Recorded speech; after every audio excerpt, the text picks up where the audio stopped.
Bonjour, chers amis. Il me fait un grand plaisir de vous accueillir aujourd'hui à cette émission de Foyer d'étudiants chrétienne. Notre conférencier, l'abbé Joseph Lain-Éveillard, nous présente la troisième tranche de sa conférence. Ce ne sont pas les bien portants qui ont besoin de médecins, mais les malades.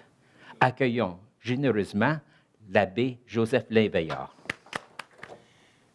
Merci d'être là ce matin pour continuer notre réflexion sur ce ne sont pas les bien portants qui ont besoin d'être guéris, mais les pécheurs, ceux qui sont perdus. Et ce matin, je demande à l'Esprit Saint de nous accompagner, l'Esprit Saint qui est la force de Dieu, la force du Christ ressuscité, qui viendra nous aider à comprendre le mystère de sa parole, le mystère de ce qu'il est en nous, le mystère de ce que nous allons porter au monde comme parole de vie. Et c'est lui qui a dit, Saint Paul nous a dit, soyez comme des astres lumineux, comme des étoiles qui se nourrissent par la parole de la vie. Laissez-vous éclairer, briller par la parole de vie. Et ce matin, je demande que la parole de vie puisse faire briller en nous Jésus-Christ. Jésus-Christ qui est la parole qui nous réchauffe, la parole qui nous nettoie, la parole qui nous envoie en mission. Et Saint Paul nous dit dans sa lettre aux Thessaloniciens, laissez œuvrer en vous par la parole de Dieu. Oui, que vos œuvres sont remplies par la parole de Dieu. Alors, quand vous agissez dans ce monde, soyez sûrs, soyez rassurés que c'est la parole de Dieu qui œuvre en vous. Et pour terminer cette prière, c'est dans Sagesse 6, verset 11, il nous dit, « Recherchez mes paroles, désirez-les, elles feront votre éducation. » Sagesse 6, verset 11. « Recherchez mes paroles, désirez-les, elles feront votre éducation. »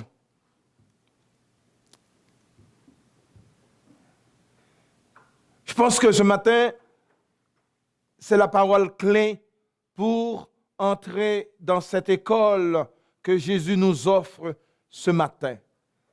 Laissez-vous rechercher mes paroles, désirez-les, elles feront votre éducation. Et si vous voulez connaître, découvrir qui est Jésus, c'est dans sa parole. Désirez-les.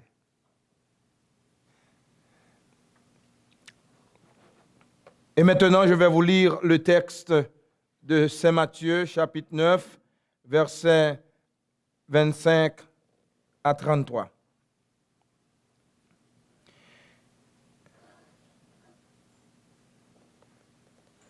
Matthieu 9, versets 9 à 13.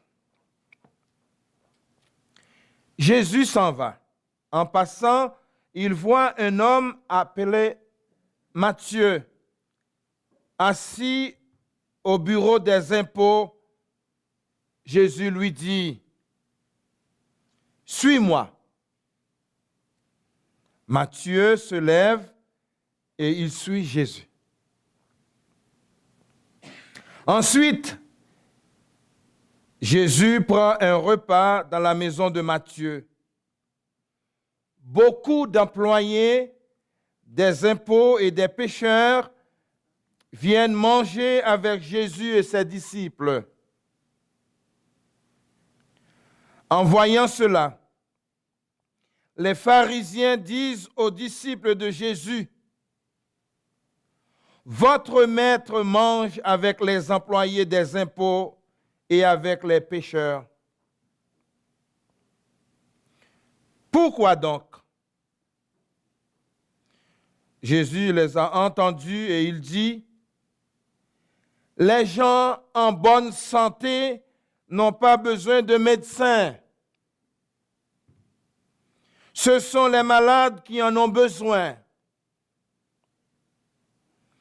Allez donc apprendre le sens de cette phrase dans la parole de Dieu.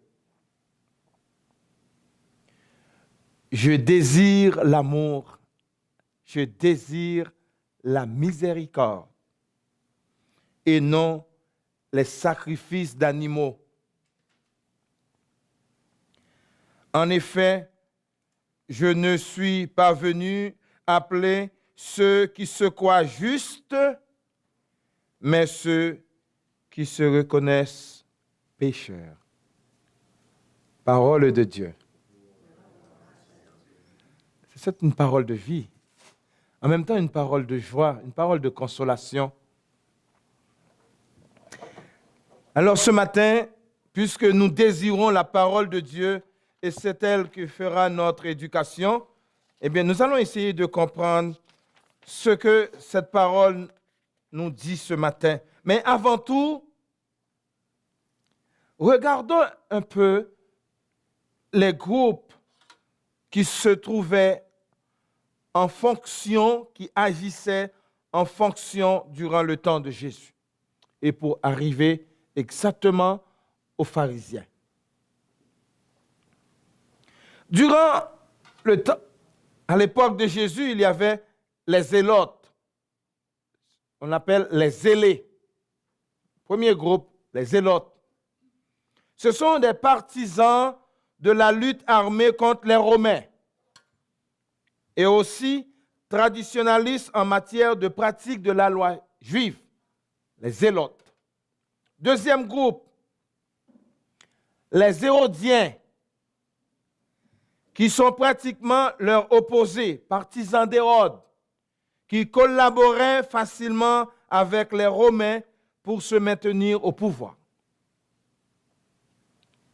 Il y avait les Sadducéens, c'est la caste des prêtres, tous descendants du grand prêtre Sadoc, comme grand prêtre, et descendants du premier grand prêtre Aaron. Alors, les Sadducéens faisaient un caste de prêtres. Nous avons les Esséniens. Les Esséniens étaient les héritiers de Juifs très pieux. Eux autres se sont réfugiés dans le désert.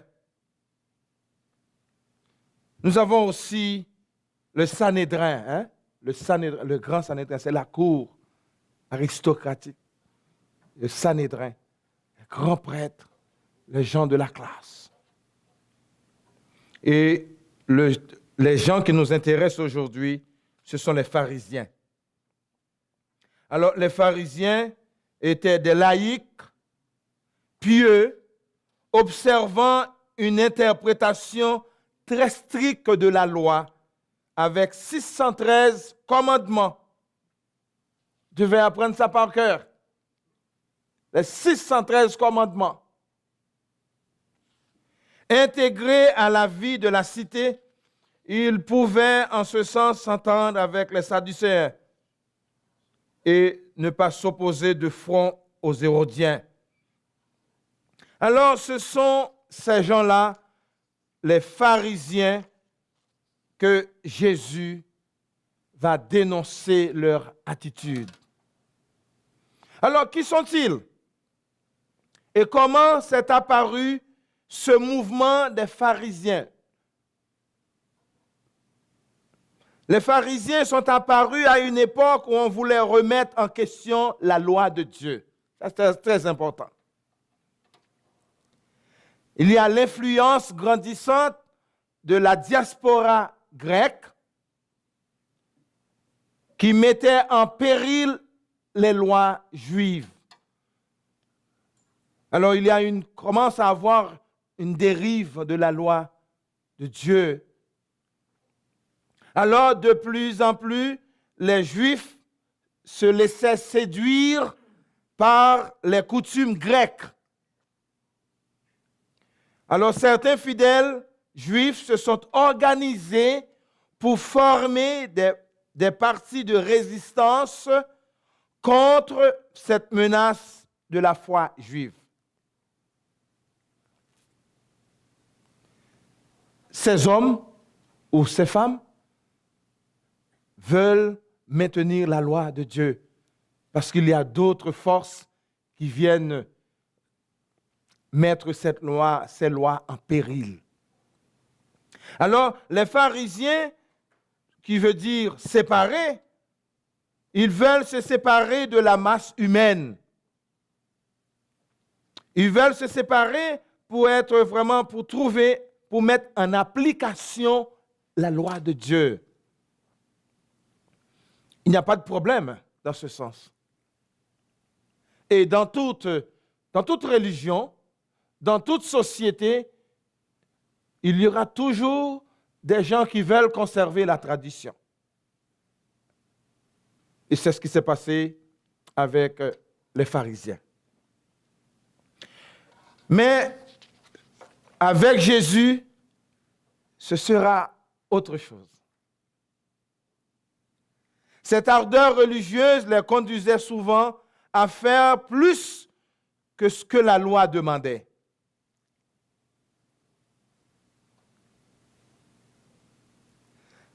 Dans la parabole du pharisien et le publicain, le pharisien disait, « Je jeûne 2 fois la semaine, je donne la dîme de tout ce que je possède. » Il y a une exagération selon la loi, une certaine exagération. Alors si Jésus s'est conduit durement envers les pharisiens, ce n'est pas qu'ils étaient si loin de la vérité. Au contraire, ils étaient très proches de la vérité, mais pas tout à fait là encore. C'est souvent à ceux qui sont proches de nous que l'on prend la peine de parler ouvertement. Alors Jésus parle ouvertement aux pharisiens. Et quelle est l'erreur des pharisiens? C'est que leur grand défaut, c'est de se tromper. Jésus leur dit que votre justice n'est pas supérieure à celle des autres. Jésus accuse les pharisiens d'hypocrites. Hypocrites. Et Jésus leur répétait souvent, « Malheur à vous, scribes et pharisiens hypocrites. » Et dans le contexte de ce passage, être hypocrite veut dire accorder la priorité aux actes extérieurs. Et c'est là la grande confrontation de Jésus. Et c'est là que nous allons voir qui est Jésus, qui est l'Église, parce que Jésus vient ouvertement nous dire que ce ne sont pas les choses d'extérieur qui l'intéressent, c'est le cœur du dedans.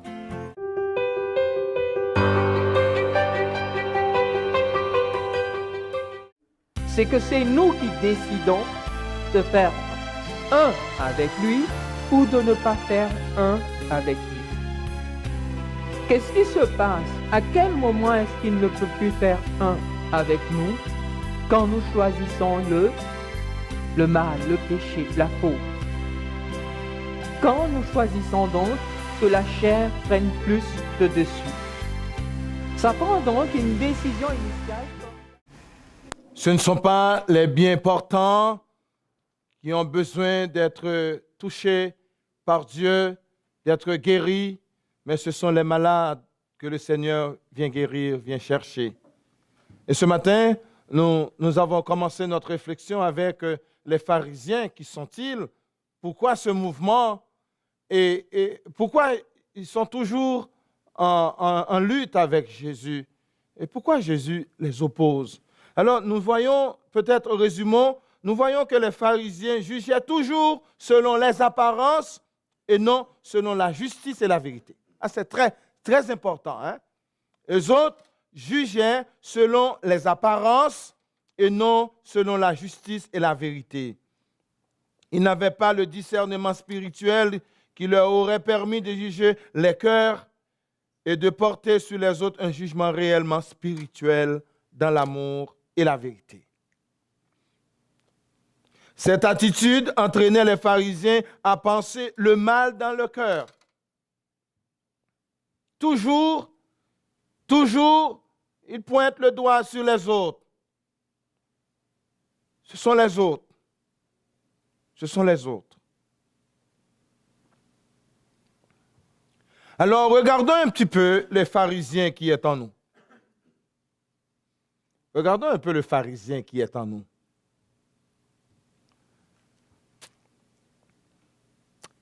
Pourquoi y a-t-il tant de gens qui connaissent toutes les bonnes réponses sur le plan théologique? Des gens qui connaissent la parole de Dieu, des gens qui connaissent la vérité et qui ne semblent pas marcher conformément aux principes de Dieu. Moi, je suis là-dedans aussi. Hein. Je ne m'exclus pas.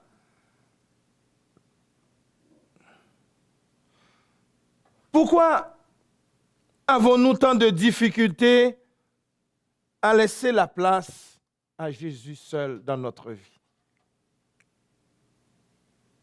Nous avons beaucoup de difficultés. Et surtout avec le Moyen-Âge, avec le Nouvel Âge, avec tous les courants que nous entendons, que nous écoutons, que nous fréquentons, hein, on se dit chrétien, puis on est mélangé dans toutes sortes de choses. L'autre, mais je vais voir qui peut me lire mon avenir, je vais voir si je peux trouver une médaille miraculeuse, une médaille qui peut me donner le bonheur. Hein? Puis on est là, comme chrétiens et chrétiennes à l'église, on est là comme chrétiens et chrétiennes, mais cette main, c'est comme si on dit, je te donne cette main, Seigneur, et puis l'autre main n'est pas pour lui. Alors, n'est-ce pas une attitude pharisaique? Pourquoi y a-t-il des gens, malgré leur zèle à rechercher la justice, ne peuvent accepter que leur propre justice? N'est-ce pas, comme chrétiens et chrétiennes, la norme serait la charité, serait d'apporter, d'aider, de s'entraider. Mais nous voyons que même au niveau de nos églises, au niveau de nos communautés, hein, l'entraide est devenue très mesquine. Je ne sais pas si c'est le cours de la vie, mais je sais pertinemment celui qui donne, Dieu lui donne au centuple. Alors moi, je trouve, hein, en tant que chrétien et chrétienne, hein, la justice devrait être notre cheval de bataille pour les petits dans ce monde, pour les autres qui n'ont rien, qui sont maltraités dans des pays où la femme est objet, dans des pays où les enfants sont maltraités, sont exploités. Nous autres, en tant que chrétiens, hein, devrions dénoncer ces attitudes, mais des fois, nous sommes complices par nos silences. Nos silences. Nous sommes complices. Et Jésus est mort parce qu'il dénonçait. Hein, Jésus avait une option claire dans sa vie. C'était clair. Il n'y avait pas de camouflage. Il n'y avait pas en dessous de la table des attitudes hypocrites. Jésus était clair dans son option. Hein. Pour la justice, ça, les chrétiens devaient être des champions. Mais, point d'interrogation. Pourquoi y a-t-il des gens qui prêchent la liberté que nous avons en Jésus-Christ et ne cessent d'ajouter des règles de conduite, autres règles qui ne reflètent pas la vie chrétienne? Pourquoi? Si vous demandez aux politiciens, si vous demandez à certaines personnes, qui êtes-vous? Quelle est votre identité? Êtes-vous catholique? Êtes-vous chrétien et chrétienne? Il faut dire oui. Mais en dessous de ce qu'ils sont, ils n'ont pas découvert vraiment le sens de ce mot. Et comme j'ai dit hier soir, dire qu'on est chrétien, c'est accepter quelqu'un dans notre vie, c'est donner cette place à ce quelqu'un dans notre vie. Est-ce qu'ils ont découvert, comme Saint Jean nous le dit, hein? nous sommes enfants de Dieu et parce que nous reconnaissons que Dieu est amour, mais il y en a d'autres qui n'ont pas découvert cet amour de Dieu. N'est-ce pas une attitude de pharisien? Dire qu'on est chrétien, dire qu'on porte le nom de chrétien, et puis dans nos agirs, dans nos réflexions, non, c'est autre chose. Pourquoi y a-t-il de telles contradictions entre l'image publique, l'image que nous donnons au grand public et l'image quand nous sommes en dehors du public? C'est comme deux mondes différents. C'est de l'hypocrisie. Alors, vous savez quoi? Vous et moi, jusqu'à une certaine mesure, nous sommes tous des pharisiens. Moi aussi, je suis là-dedans. Nous avons tous une tendance au pharisaïsme. Voyez-vous, l'exemple des pharisiens constitue l'un des meilleurs miroirs qui se trouvent dans la Bible pour refléter la véritable condition spirituelle de notre cœur. Et c'est pourquoi Jésus va prêter le doigt. Jésus va prêter le doigt pour qu'ils reconnaissent la seigneurie et la bonté de Dieu. Mais Dieu nous dit, Dieu laisse la place à la conversion. Dieu laisse la place à l'amour. Dieu laisse la place non pas au contrôle des autres, mais Dieu laisse la place à la liberté. Et c'est pourquoi, dans notre réflexion de ce matin, je pense que l'Église, la communauté chrétienne, que ce soit catholique, protestante ou autre, doit pouvoir regarder leur agir face à la parole de Dieu. Leur agir face à ce miroir que Jésus est dans notre vie. Alors, quelqu'un, l'autre jour, m'a demandé, qu'est-ce que l'Église? La question, personne m'a dit, qu'est-ce que l'Église? Et la réponse était spontanément, l'Église, c'est Jésus-Christ. C'est ce que j'ai répondu. L'Église, c'est Jésus-Christ. Et cette réponse, je la trouvais dans les Actes des Apôtres, quand Paul persécutait les premiers chrétiens, ils allaient les tuer sur le chemin de Damas. Et cette voix lui a dit, Paul, pourquoi me persécutes? Pourquoi me persécutes-tu, Paul? Seigneur, qui es-tu? Je suis Jésus. Je suis le Christ que tu persécutes. Alors la réponse était catégoriquement oui, l'Église, c'est Jésus. Mais quelle Église, hein? Parce qu'il y a l'Église du dehors, comme je vous ai expliqué, il y a l'Église du dedans. Et quand il se passe des scandales, quand il se passe des choses, beaucoup d'événements dans nos communautés, dans l'Église de Dieu, nous pouvons dire c'est l'Église de l'extérieur. C'est l'Église de l'extérieur. Ce sont les apparences de l'extérieur. Ce sont les attitudes extérieures qui agissent. Mais quand c'est l'Église du dedans, quand l'Église est du dedans de la personne, quand l'Église fait son travail et permet à nos frères et sœurs de retrouver le vrai chemin, la vérité et la vie, c'est l'Église de Jésus-Christ. Ce ne sont pas les murs. Ce ne sont pas les murs. Ce ne sont pas les institutions. Oui, c'est une partie, mais l'Église du Christ, l'Église de Jésus-Christ, c'est de l'intérieur que nous pouvons le trouver. Et c'est ce que Jésus a fait avec la Samaritaine. Si tu savais celui qui est là, tu lui donnerais de l'eau à boire. Si tu savais qui était là, tu lui donnerais de l'eau à boire.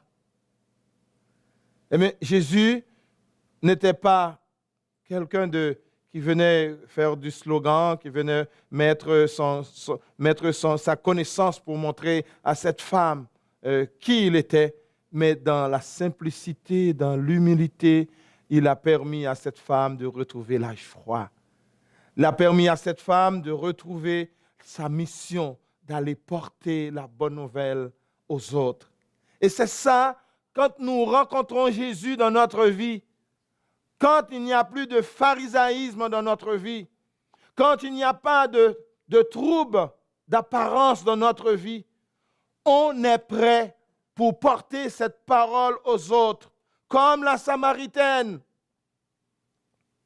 On a peur, hein? Il faut que l'Église, que les chrétiens et les chrétiennes puissent redécouvrir le sens de leur mission, redécouvrir le sens de leur vie comme chrétiens et chrétiennes.